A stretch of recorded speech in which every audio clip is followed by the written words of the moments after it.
pay your attention to the definition of content as subject and forms as mood in the poem.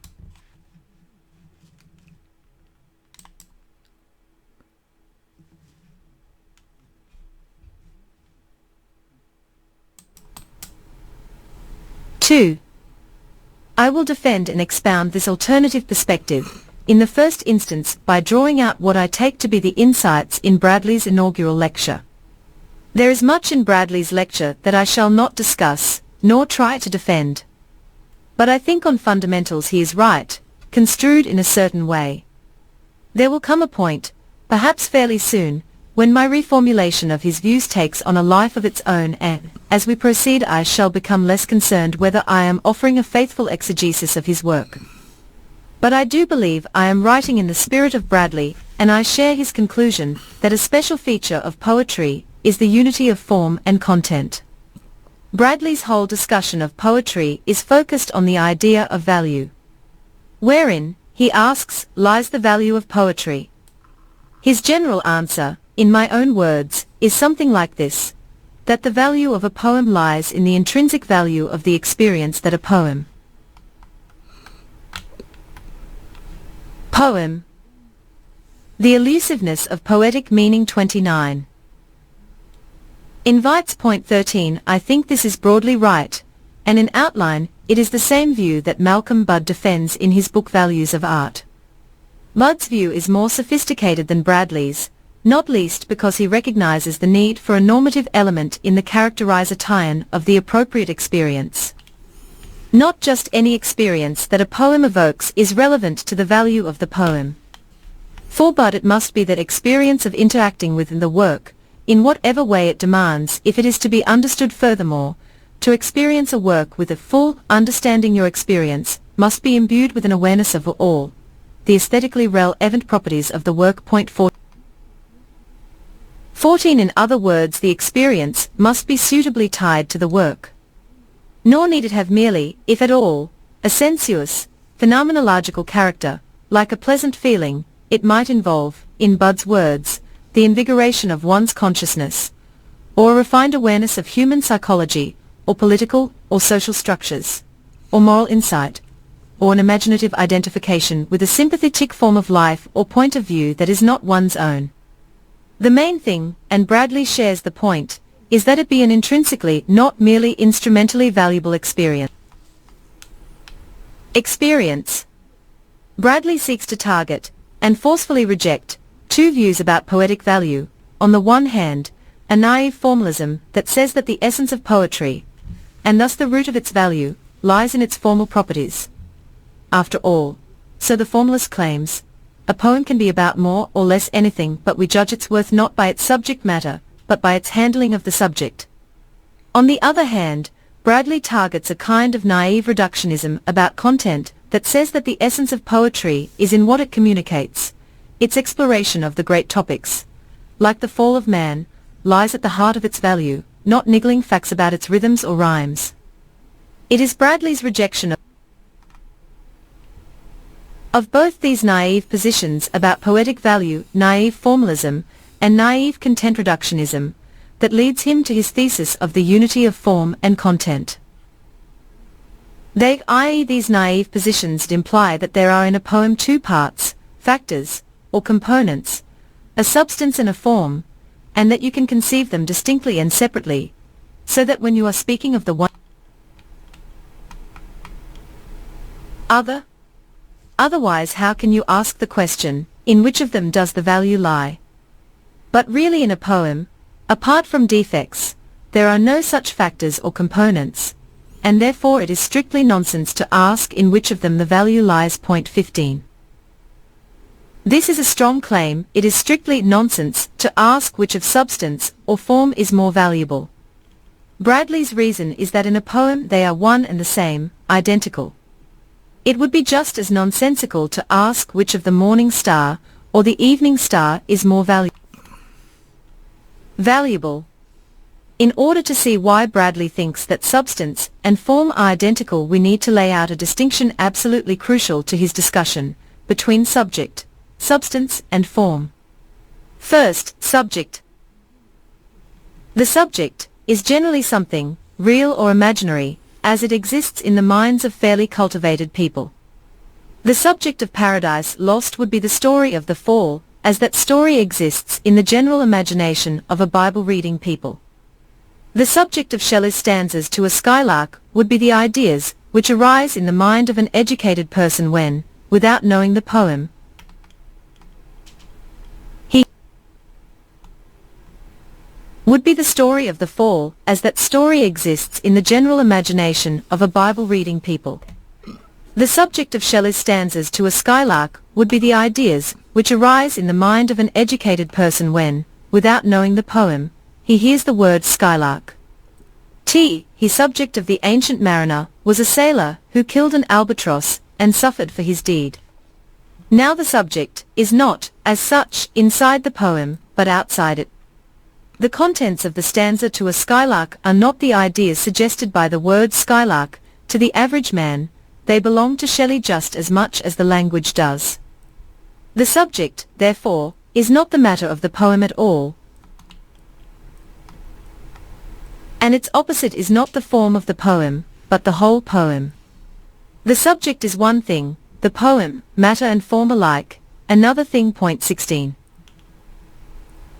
The subject, then, for Bradley, is broadly speaking what a poem is about. It includes well-known stories, the fall of man, say, or the tragedy of Agamemnon and the house of Atreus, of which there might be many versions, but it might also include particulars, King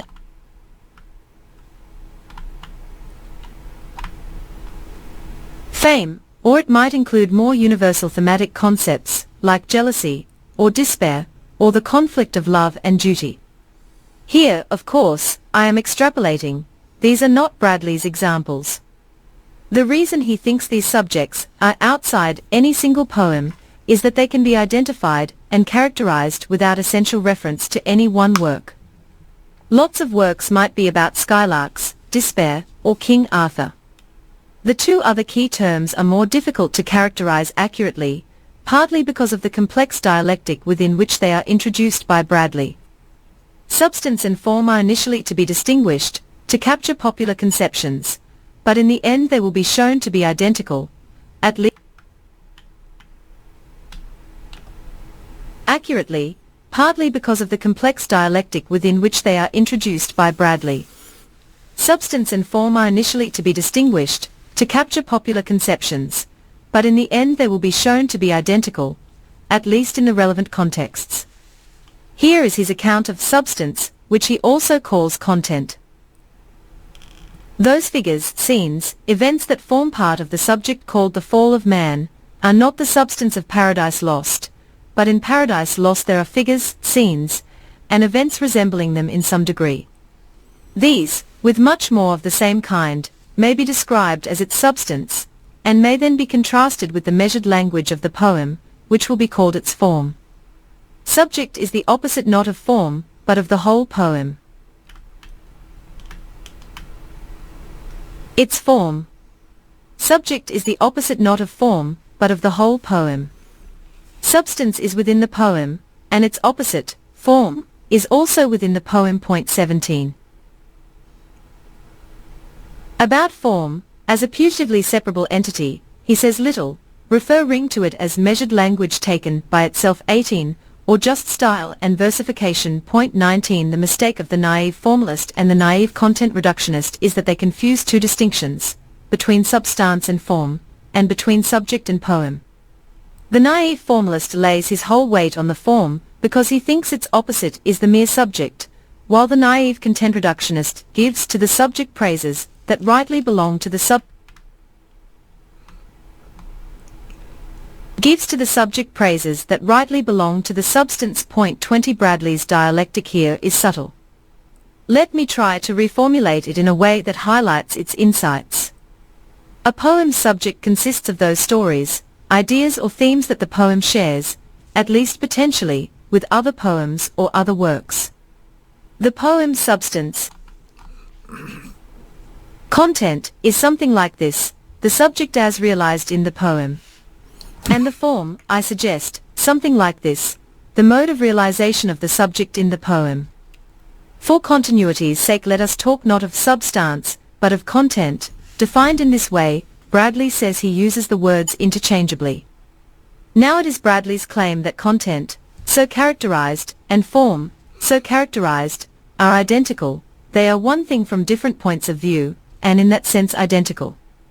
And this identity of content and form is no accident.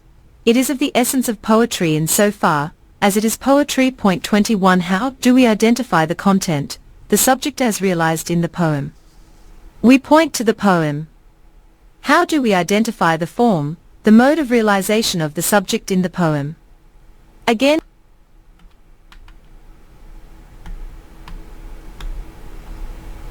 it is of the essence of poetry in so far as it is poetry. Point 21. How do we identify the content, the subject as realized in the poem? We point to the poem. How do we identify the form, the mode of realization of the subject in the poem? Again we point to the poem. The poem itself just is the form-content unity. For Bradley, as we have seen, this has immediate consequences for value. It is absurd to ask whether the poem's value lies in its form or its content. If we are to value the poem properly, as a poem, we must value it as a form-content unity. Its value lies in the intrinsic value of the experience of this unity properly constrained. There are a number of points to be made about this if it is to seem plausible and immune to Kiver's objections. Objections.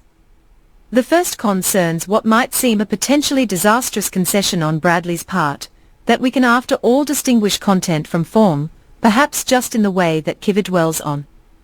To consider separately the actions or the characters of a play, and separately its style or versification, is both legitimate and valuable, he claims. Point 22, but he qualifies this immediately, so long as we remember what we are doing. He, true critic, in speaking of these apart, does not really think of them apart. The whole, the poetic experience, of which they are but aspects, is always in his mind. I think there are at least two lines we can take on the possibility of an abstracted form and content, both compatible with each other and hinted at by Bradley. Form and content, both compatible with each other and hinted at by Bradley. On the one hand, it can be conceded, of course, that we can talk about the actions and characters in Hamlet, Bradley's example, without always using Shakespeare's words. We can reconstruct the play in our own words, in effect through paraphrases. But according to this first line of defense, what we are doing in such a case is not, strictly, specifying the content, as defined, but rather subject, as defined. The characters in Hamlet can be prized out from the text and talked about with any suitable descriptions. There could even be other works, as, for example, by Tom Stoppard, about these same characters. But these characters are precisely not the characters as realized in the play through a specific mode of realization. They are not, then, part of the content of the play, strictly conceived, only part of its subject identified loosely. I suggest that a similar move can be made on behalf of an abstracted conception of the form of the play. Yes, we can talk about the rhymes, rhythms, meters, line lengths, rhetorical devices, symmetries, and so forth, in abstraction from their specific role in the play. But to the extent that they are abstract, specific role in the play. But to the extent that they are abstracted, they can be thought of as the very same formal properties that could appear in other works. In that sense they fall into the same kind of category as the abstracted subject, phenomena that can be multiply instantiated. Under the strict conception of a poem's form, however, as defined the mode of realization of the subject in the poem, no such abstraction will be illuminating because it fails to capture the specificity of the form in the form-content unity. What counts with respect to the form-content unity is not just the exemplification of meter or rhythm, but the precise role that the meter or rhythm plays in determining the poetic experience of this work.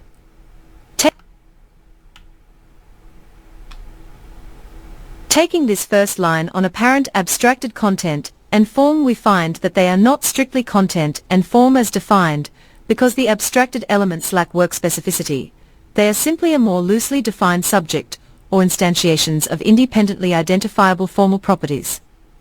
A different, but not incompatible line, is to concede that we can indeed turn our attention to content and form separately, even in the strict sense, by genuinely treating them as aspects of a single unity. We might attend aspectively to, and thus say different things about, the subject as realized in the poem, and the mode of realization of the subject in the poem, just as we can characterize the morning star aspect and the